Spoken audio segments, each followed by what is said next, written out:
our White House correspondent, Kimberly Halkett, who joins us live now from Washington, D.C. Have we had the response from the U.S. and what are we hearing exactly?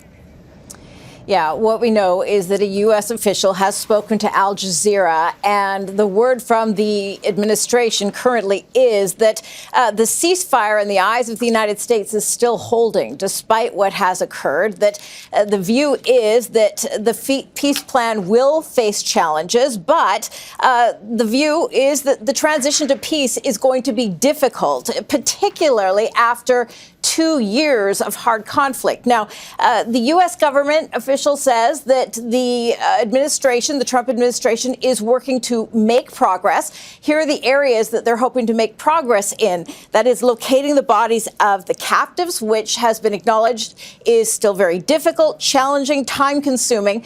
But the bottom line, this U.S. official telling Al Jazeera that the U.S. government will not be satisfied until there is tangible progress to peace. Now, that includes stability being achieved and transition to civilian rule. So, again, a U.S. official speaking to Al Jazeera saying that the feeling is in the United States that the peace plan is going to face challenges, but the view is the ceasefire is still holding.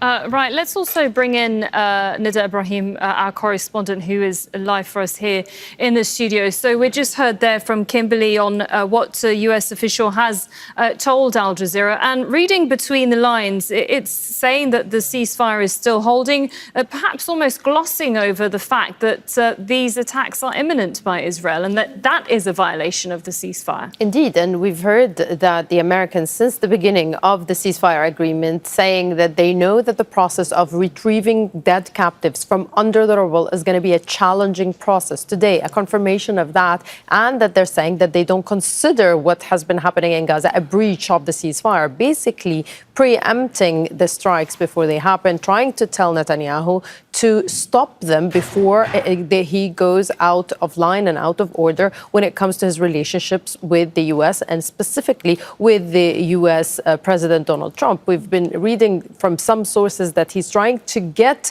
to a phone call, but Netanyahu is trying to reach Trump to try and get a green light before these attacks are happening. But it doesn't seem like he has managed to get to him yet. And it seems like the pressure from the Americans, these statements to Al Jazeera, prove that the Americans are interested in maintaining the ceasefire and curbing Netanyahu's intentions. And Kimberly, back to you now. You've been speaking to officials. Do we know, first of all, if Trump has been in contact with Netanyahu about this statement? And what has the discussions been between both countries, or the relations been since this ceasefire came into effect? Well, I think just to pick up on Nita's point, it's important to note that Donald Trump, the U.S. president, has had a parade of senior officials within his administration that were visiting Israel just last week.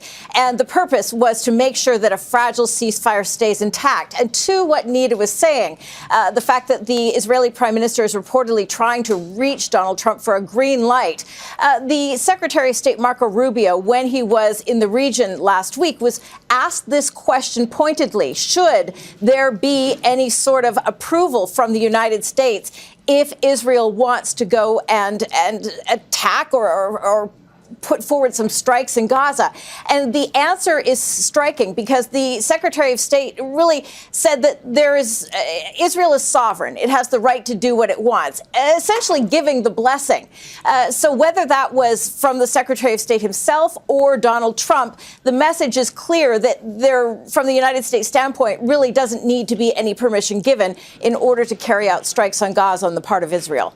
Right. And Nida, when you see Hamas's latest statement now, they're saying that they won't be releasing this latest body. Earlier, a few hours ago, in fact, when we spoke to him, she said that they were due to release a body by 8 p.m. local time. That's, of course, changed since this Israeli announcement. Is there a fear that we could get caught in a cat and mouse situation where nothing happens? Well, according to many experts, Hamas has lost leverage when it handed over the 20 alive captives captives that it had since the beginning of the war, which weakens its position in the current situation, making it really vulnerable to the Israeli violations, to the Israeli attacks, and to the Israeli intentions when they want to keep striking and attacking Israel. When we talk about these captives, they are dead, they have been killed, or either in Israeli bombardment, or that they were captured while they were dead already. So they're hoping that there would be pressure from the captives' families to get these bodies back home for burial, to